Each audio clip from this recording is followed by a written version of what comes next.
Hi everybody, good morning, or afternoon, or evening, whenever you're watching this. Howdy. So today, I want to talk about overclocking. Yes, I want to finally talk about overclocking. And it's not just the computer overclocking that you might be thinking of, or that the computer nerds are thinking of. We're going to talk about overclocking in general from a very layman's point of view. So without further ado, welcome to the Renaissance Builder. So overclocking. Now the term overclocking in general has a tuning like connotation to it. In other words, if I'm going to overclock something, it's like the computer nerd's version of saying I'm going to juice this car or I'm going to put a supercharger on this car type thing. It's essentially the idea of making something that normally performs one way perform more, or hopefully better.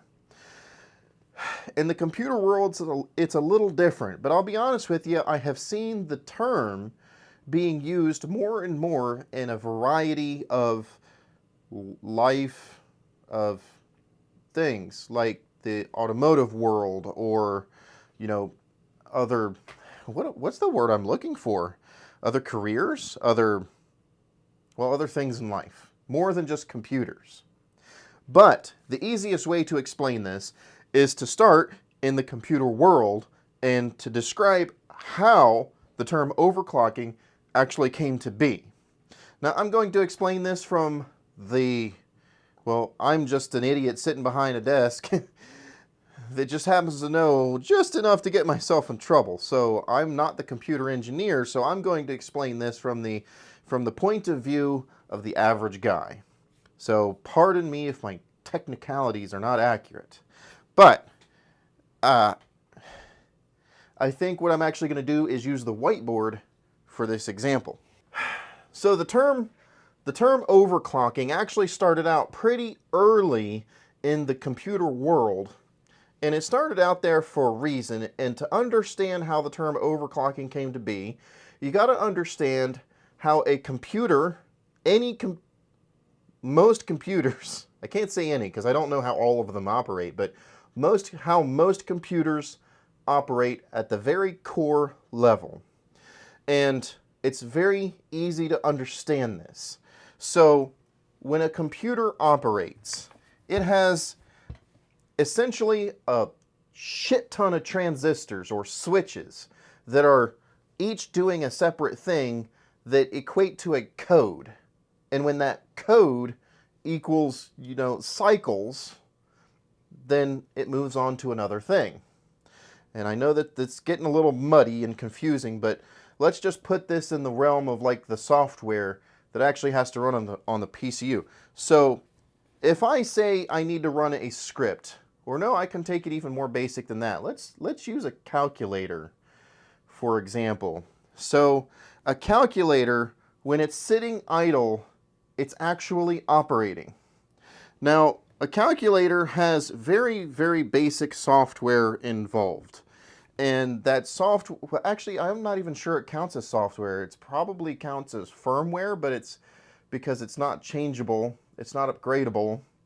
Well, generic calculators. Texas Instruments makes them, those graphing calculators are upgradable, but that's a whole different world.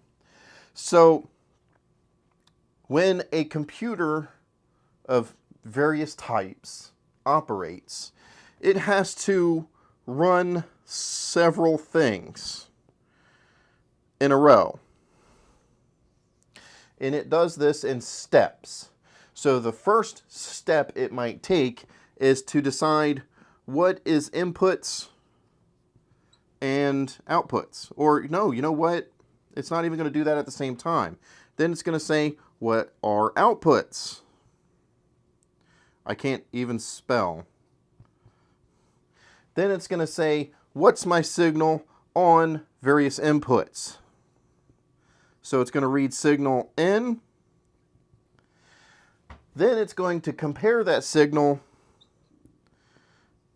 to either an equation or a library, which is essentially a chart of things to compare it to. So we're going to call that signal processing. Once it's done processing the signal, then it has to output that signal. Then the very last step, which isn't really a step as much as what it's going to do,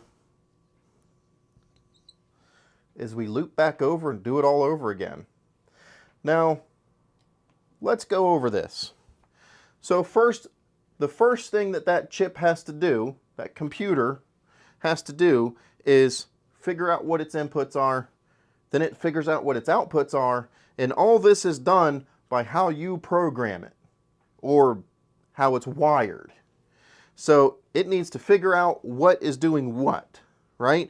Then it needs to read the signals coming in, then it needs to process those signals against either an equation or a library, then it decides it has to take that processed signal and put it out on the outputs, and then it does it all over again.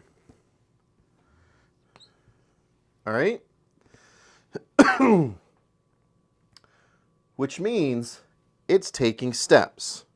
Now, the speed at which a computer performs these steps, or to be more specific, performs the loop, is called its clock speed. And it's called its clock speed because the very basic computers, the very first computers, used literally I believe it was capacitive, but I think it was also quartz. I think the very first ones used a quartz clock mechanism to control how fast the processor performed that function. So whether it was once a second or 100 times a second, there was quite literally a clock crystal that regulated the speed that it performed that loop. So that was called its clock. Well, early computer nerds, and I don't use that term derogatory, it's just a thing.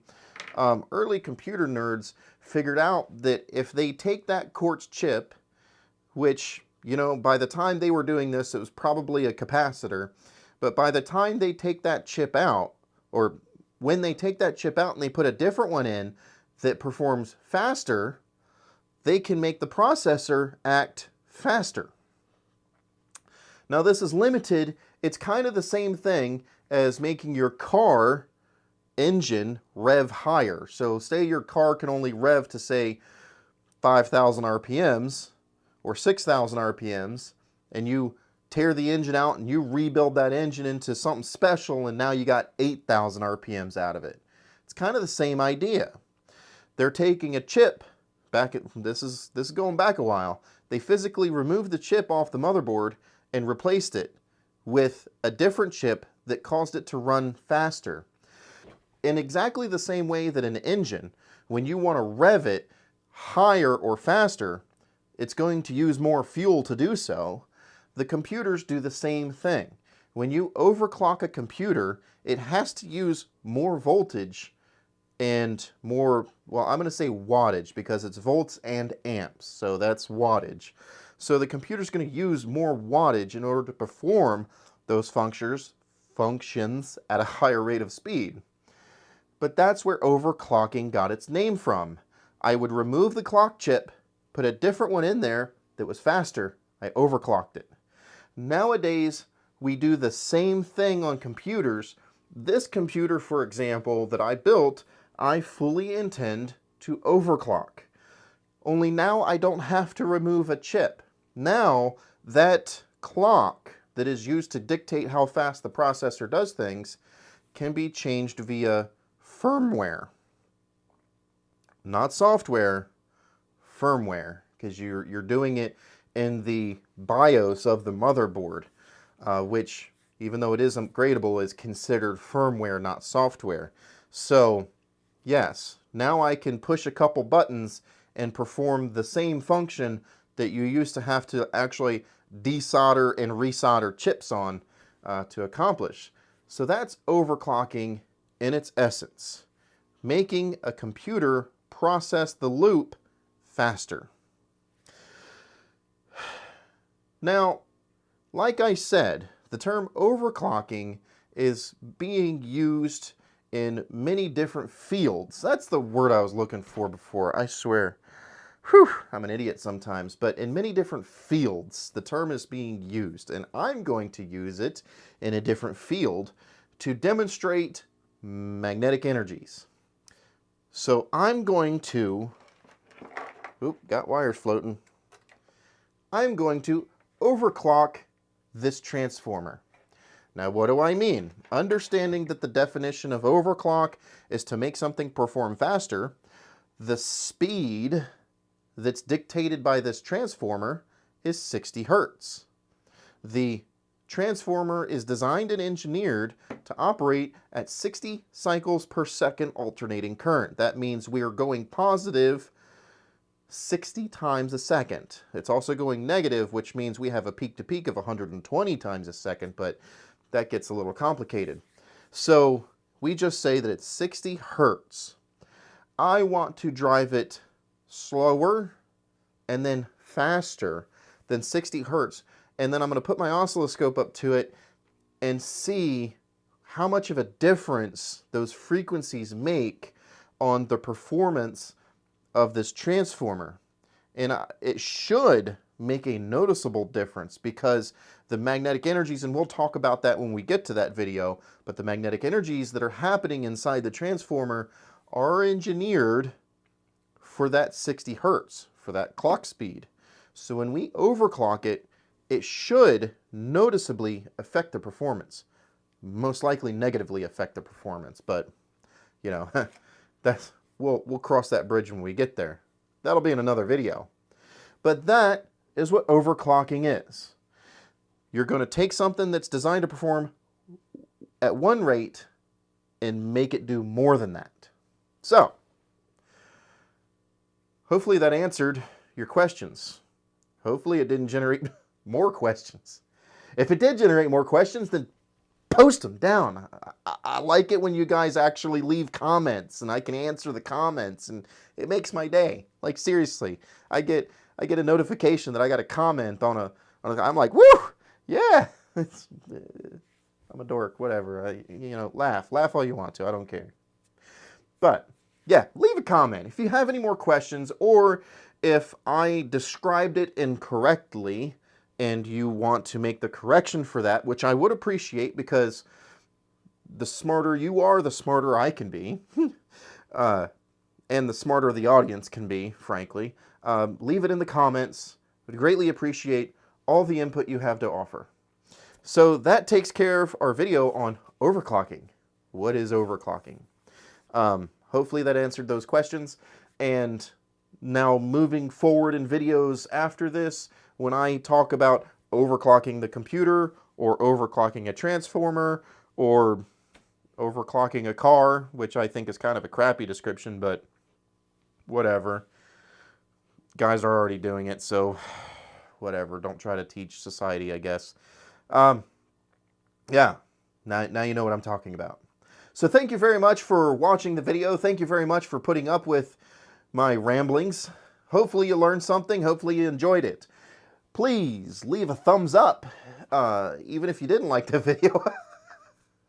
I just need thumbs ups. It's really helpful. It is. Make sure you're subscribed and hit the bell icon so you're notified for future videos. And in fact, the one right behind this, that is, I wonder what it's going to be about.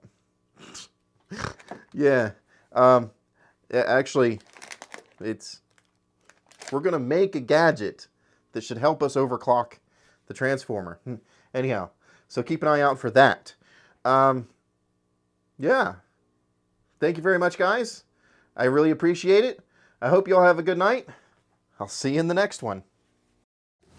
Bye-bye.